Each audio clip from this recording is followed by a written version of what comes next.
Oh, it's actually working this time. Picked up my phone to try and do this. Spent 3 minutes playing with the fact that the selfie camera has a bunch of modes like anime eyes and skin tone correction and face thinning. It was like, is it Snapchat? No, whatever's got the all the crazy things you can do with your picture. Um, so that was fun. I'm incredibly tired. It's 8 p.m. at home. It's 1 a.m. here. Um, it's still not very dark, but I need to pack, and I probably need to prepare a list of stuff for when I get to customs because apparently they ask you what you bought and how much, and hopefully I don't have to go and pay extra taxes on anything. But I got a lot of gifts while I was here. Um, had a really good day today. Did an 8 hour bus tour of the Golden Circle. Um,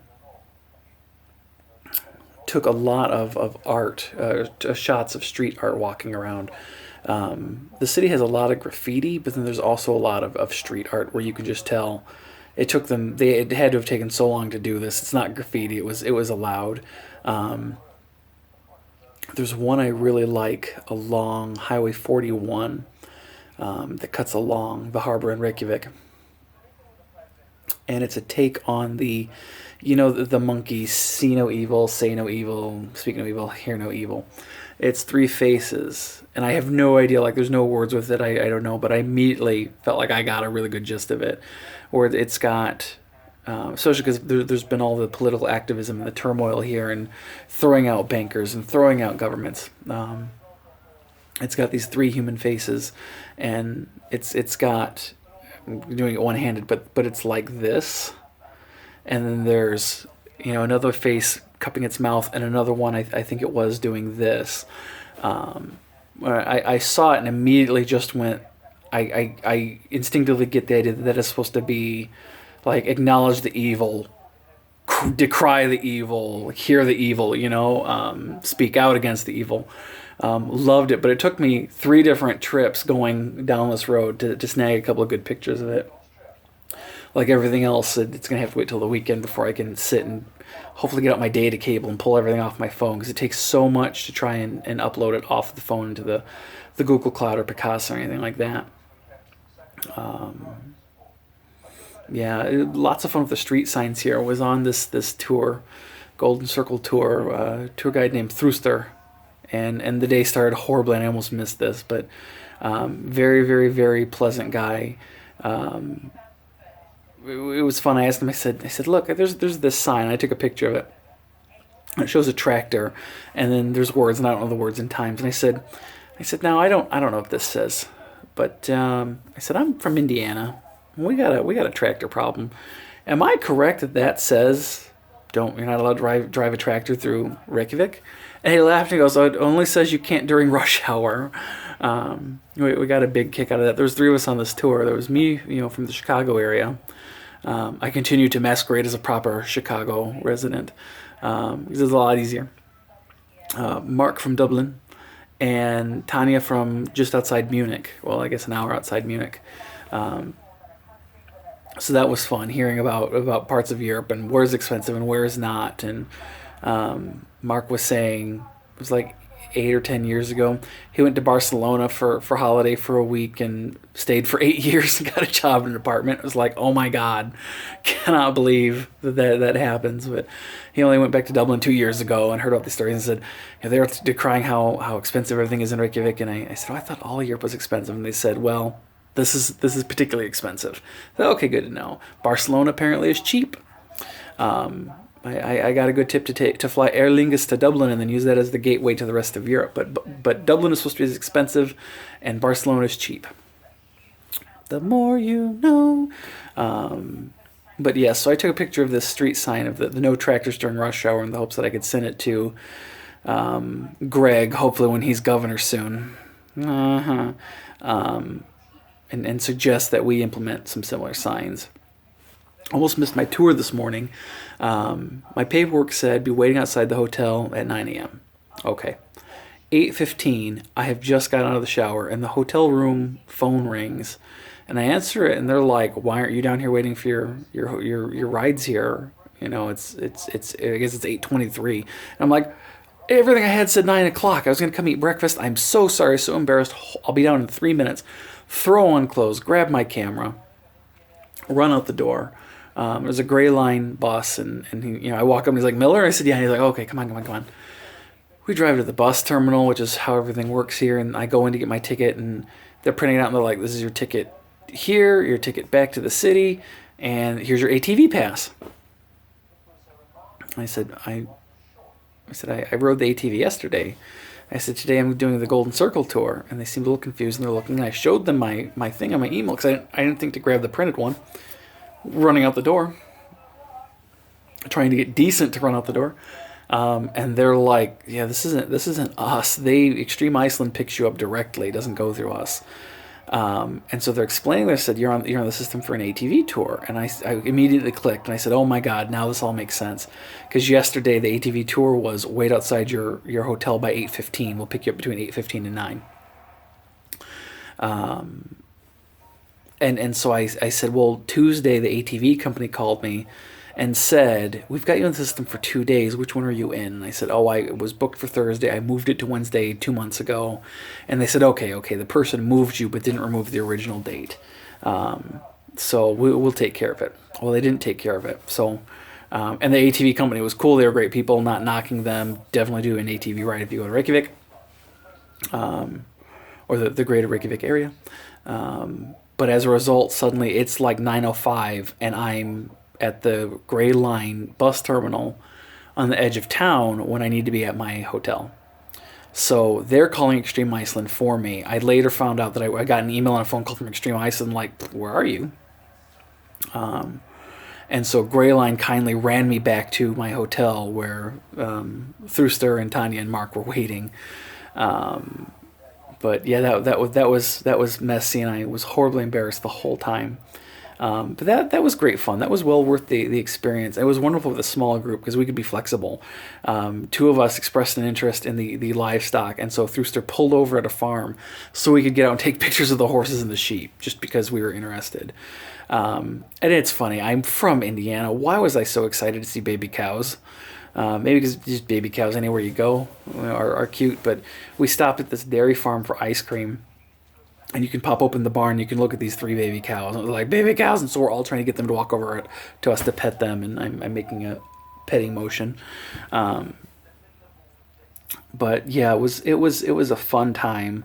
We had a lot of fun at the site of Geysir, and Geysir is the first geyser. It's the one that we get the word from. And Geysir doesn't really go off anymore. It used to be very, very regular. Now it's like 3 or 4 times a year. So there's this other one, and I took a picture of the name, Stolk something. It goes off every 5 to 7 minutes. So we're there, and I something about growing up in Indiana. The smell of swamp and skunk, and there's a couple other strong smells that people smell them and they'll go, oh god, and I'm like, whatever. So the water here, even out of the hot water to the tap in the shower, it all smells of sulfur. It's just the nature of the beast. All the hot water here smells like sulfur. Cold water is like distilled, pristine, fresh water from heaven. It's amazing. But the hot water all smells like sulfur. It doesn't bother me in the slightest. But the geyser is blowing, and everybody's like, ooh! And it's really incredibly funny. We're circling the Stolk whatever geyser. And Thruster is telling us, by the way, Thruster is named after a bird. I would have swore he said in English it was called the rat-tailed robin, and I was like, so you have pigeons. You have pigeons here in Iceland. It's red. He said red-tailed robin. I later saw it on a chart. And he was pointing at it, and he was like, oh, that's what I'm named after. And I was like, oh, red-tailed, or winged, not tailed, red-winged. Oops, felt bad. But he's telling us, he's like, watch the wind. When this thing goes, watch where the steam is moving before and after. And he's like, because that's the way the water's going to go. He's like, it can be incredibly hot. It can burn you pretty bad if things go wrong. You can get a really hot shower. So he's moving us 2 or 3 times. So I'm trying to record it, and like I keep pausing it, and we're moving. And so I think the first video I took we're standing there, and like either it was right when I hit pause or right when I hit record, it just goes off. I'm sure the video will be funny because it's going to be like boom out of nowhere. So then we did another one, and that first one was very short. And apparently, if anytime there's a short eruption, there's always a huge one that follows. So I'm sitting there, I've got my camera ready, and I'm using my cell phone because my cell phone's waterproof and the real camera's not. And I'm sitting there. It goes, and I'm tipping the camera. Well, it's going to work the opposite way because the selfie mode, but I'm tipping the camera up, trying to get the height of the geyser, and it wasn't working. So we go and we see Geyser, the original. We go and we see these other bubbling hot springs, very, very pretty, very, very super clear water. Then we're walking over to have lunch across the street, and we turn around when it goes off again, and we decide to film it real quick. But it was pretty funny because there was another tour group whose tour guide doesn't love them quite as much as Thruster loves us. And they were standing directly downwind right on the ropes. And you just see them all go hit with this hot water, soaked. And fortunately, they were laughing because the rest of us were laughing too. They were like way to the side. I was not anywhere, I think. If I'm sure if you looked at the steam, you would have known, but it's not where I would have expected the spray zone to be anyway. And I'm sure they didn't either. And they took it right to the face. Gallagher smashed the watermelon. Geyser blasted them. It was pretty funny. We stopped at this one village, and he had another great geyser story. He was saying that there was this big, I think it's a fumarole, it's a big lava hole. And this village had been using this huge hole. It was just like this bottomless pit. They had been throwing garbage in it for a long, long time, not knowing that it was basically a dormant geyser. And it was after a local eruption or an earthquake or something, and it kind of re-energized the geyser. And one day it blew, and it launched years of trash all over the village. Just a cannon of garbage. 150 meters in the air, maybe it was feet. Poor guy, he kept every time he gave a measurement of distance or anything, he would try to convert it for me into imperial, and it was like, made me really self-conscious that I was like, okay, I'm sorry that we don't use the metric system. We were talking weather at one point. It was very funny, and because Mark asked, well, how hot and how cold does it get here? Apparently winter here, it doesn't really get below 0 degrees Celsius, aka 32 degrees. And I'm like, oh, so you have mild winters. And they're like, okay, how cold does it get in Chicago? Because everybody notes the fact that I'm walking around this whole week in a hoodie or less. And I'm like, well, the weather here right now is pretty much the same as home. But I said, our winters, hold on, get the phone, clickety, clickety, clickety, clickety. I'm like, our phones, our winters, I'm like, a couple years back, we had a week where it hit negative 45.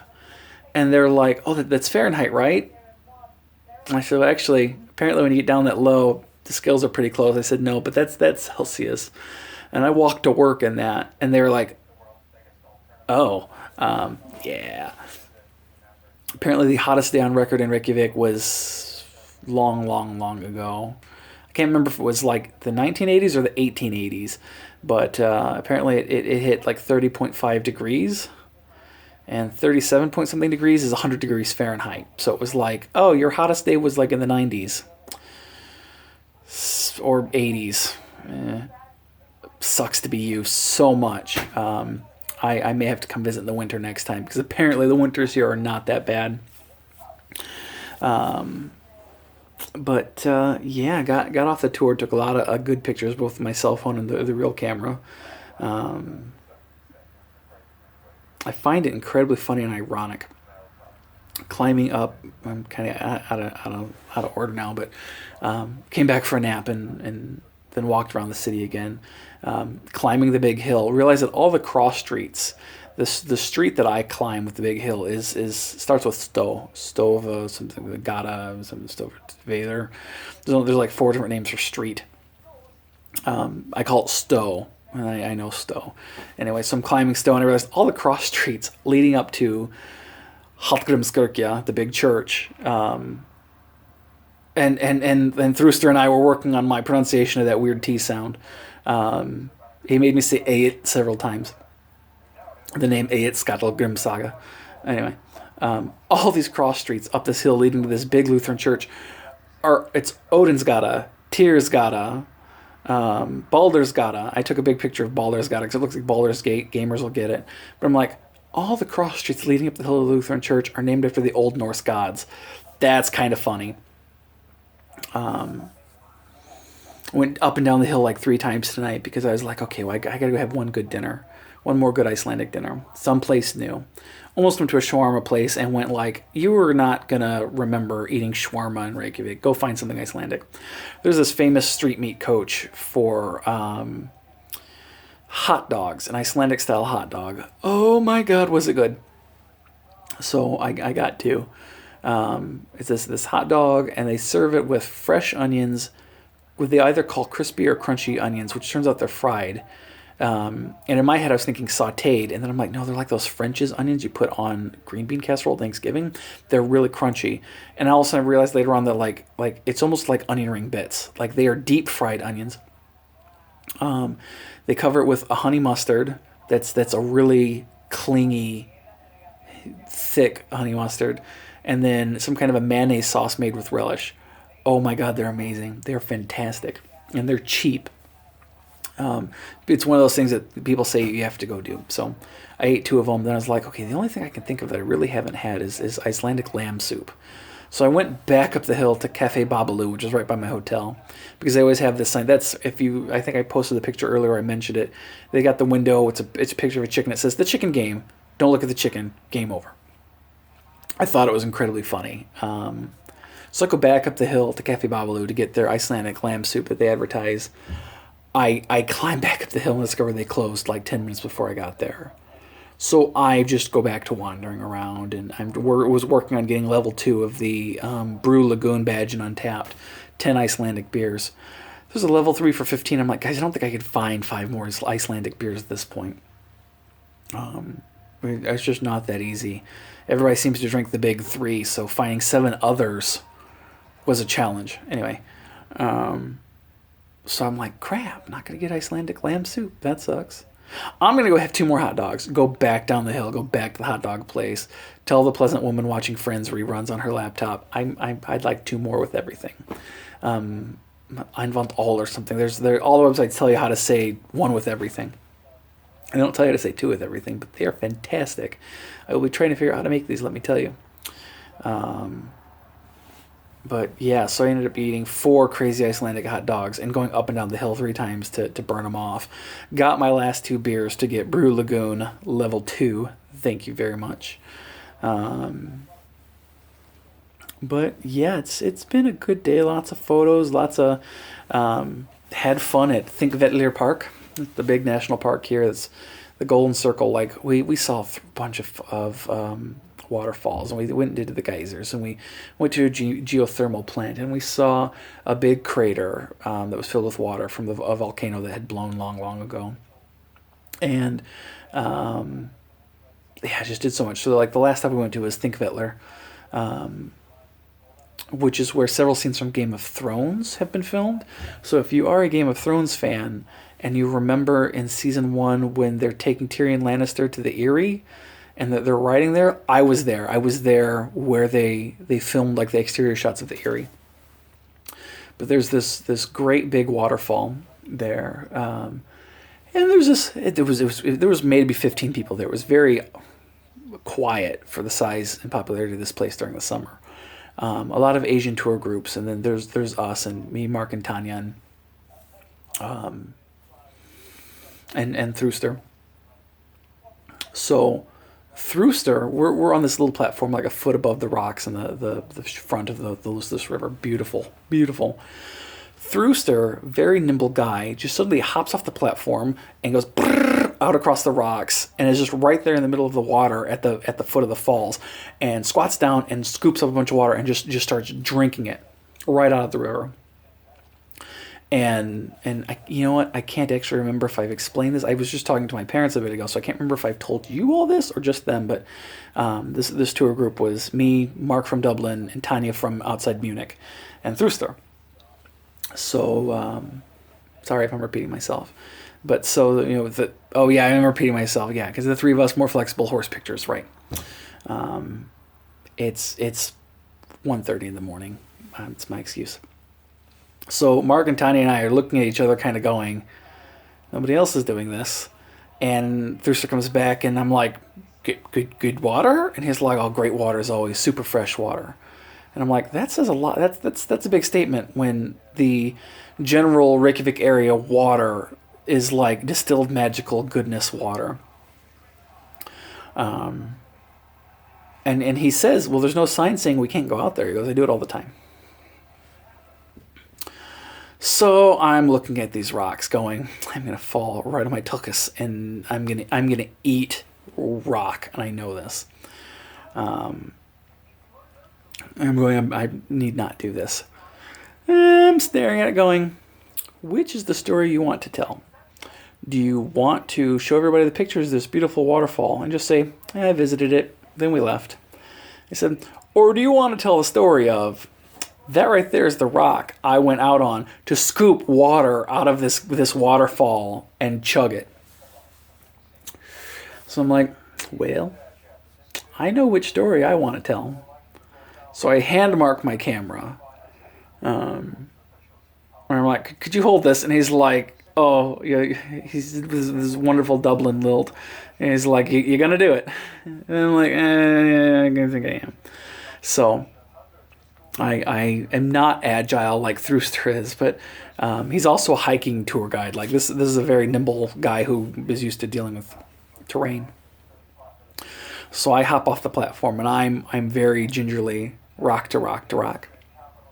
And finally get like to the edge of the river and I'm like, okay, here we are. So I start to kneel down to get some water. All of a sudden, like Legolas on snow, here comes Thruster. And I'm waiting for him to be like, you know what, you shouldn't do as I say, not as I do. I'm expecting kind of you don't emulate me. And he's like, no, don't drink that. And I'm like, oh. And he goes, no, he goes, you'd fine. He goes, it'd be fine, it'd be safe. But if you want the good water, you have to go a few more rocks out to where it's moving right there at the base of the water. And I'm like, boss said. So I clamber a few more rocks out, and I didn't think to ask Mark to take a picture of me doing this, and I should have, but I took pictures of the spot, and I can show this is where I stood. So I go out, and the Thruster goes with me, and he's just pouring water in his mouth. And I kneel down, and I dip one hand, because I'm basically trying to hold onto a rock with the other hand, and I get like one lick of water, and I'm like, hey, I did it. And he and I are standing there in a moment at the base of this waterfall, talking. He's talking about the water, and he's explaining water filtration and da-da-da-da. It was very cool. And I'm like, okay, well, I didn't get the true waterfall water experience. So I sit down on my rock, trying not to get soaked, and plunge both my hands in the water and start pouring water. And Thruster's doing it too, and we're just kicking back this water. Delicious water. Cold water right out of the freaking glaciers of Iceland. But it's further enough downstream that the glacial sediment, he said, you don't drink glacial water because it has too much rock and particulate, superfine glacial dust that it grinds off of the mountains and da-da-da. But this is far enough downriver that it settles out and it's clear drinkable water again. We're drinking this delicious water, and then we clamber back onto the platform, and Mark and Tanya are both just looking at us like, hey, I can't quite believe we did this. But yeah, did not fly 3,000 miles to be a wuss. Right. Definitely the war cry of the week. Before the trip, it was all Hobbit quotes, and now it's 3,000 miles not to be a wuss. But yeah, that was a great day. Lots of pictures, lots of cute Icelandic animals, horses and sheep and baby cows. Tomorrow I'm going to go check out the Blue Lagoon. It's not super excited. I'm about to fill up my camera. That's cool. Horrible body image issues, but I'm going to go swim and then fly home. Not looking forward to the flight whatsoever, but it'll be good times. And then I'll get to be home with my loved ones and my loved things and my own bed. So I have got 9 seconds left before my camera ends. Everybody have a good night. I'm going to go get ready for my customs paperwork and then go to sleep and pack. Not in that order. Bye.